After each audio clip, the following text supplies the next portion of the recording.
Okay. ಆಮೇಲೆ decision ನೀವೇ ತಗೊಳಕ್ಕಾಗಲ್ಲ. Okay. ಆಮೇಲೆ ನಾವು ಯಾವುದೇ ಒಂದು ಕೋರ್ಸ್ನ ಆಯ್ಕೆ ಮಾಡ್ಕೋಬೇಕಾದ್ರೆ ಕಾಮನ್ ಆಗಿ ನಾವು ಹೆಂಗೆ ಯೋಚನೆ ಮಾಡ್ತೀವಿ ಅಂದ್ರೆ, SSLC ಹೈಯೆಸ್ಟ್ ಮಾರ್ಕ್ಸ್ ಬಂದ್ರೆ ಸೈನ್ಸ್ ಕೊಡೋದು, ತುಂಬಾ ಕಡಿಮೆ ಮಾರ್ಕ್ಸ್ ಬಂದ್ರೆ ಆರ್ಟ್ಸ್ ತಗೊಳ್ಳೋದು, ಸೈನ್ಸ್ ಕಷ್ಟ ಅಂತಂದ್ರೆ ಕಾಮರ್ಸ್ ಬಂದ್ಬಿಡೋದು. ಇದು ಕ್ರೈಟೀರಿಯಾ ನಾವು ಯೂಸ್ ಮಾಡೋದು ಅಲ್ವಾ? ಇದೇ ತರ ನಾವು ಮಾಡೋದು.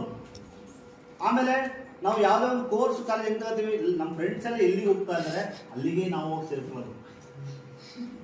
ನಮ್ಮ ಫ್ರೆಂಡ್ಸ್ ಎಲ್ಲ ಅಲ್ಲೇ ಓದ್ತಾವ್ರೆ, ನಾನು ಅಲ್ಲಿಗೆ ಹೋಗ್ತೀನಿ ಅಂತ ಅಲ್ವಾ? ಹಂಗೆ ತಾನೇ ಮಾಡೋದು ನೀವು.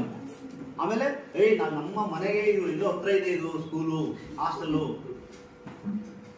You should not use these parameters, these criteria. ನೀವು ಯಾವುದೇ ಒಂದು ಕಾಲೇಜ್ ಸೆಲೆಕ್ಟ್ ಮಾಡ್ಕೋಬೇಕಾದ್ರೆ ಇದು ಯಾವುದನ್ನು ನೀವು ಪರಿಗಣನೆ ಮಾಡಬಾರ್ದು.